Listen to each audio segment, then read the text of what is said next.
4 maande nadat die Malaysian Airlines Boeing 777 spoorloos verdwyn het nog 'n ramp die lugredery getref.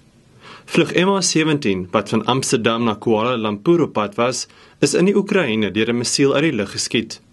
'n Amateurvideo wys hoe swart wolke rook die lug inborrel waar die vliegtuig in die ooste van die land neergestort het. Mens kan self sien hoe wrakstukke uit die lug grond toe val.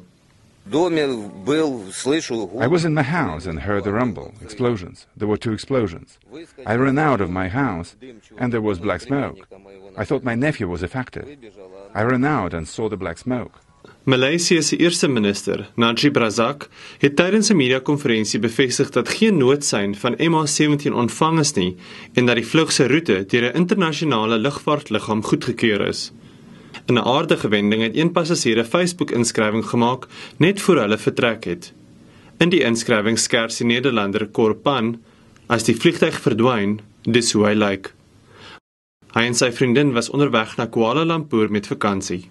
Na verneem word was daar net een Suid-Afrikaner aan boord vlug MH17, die 43-jarige helikoptervlieënier Cameron Dazil. Al die passasiers aan boord is dood.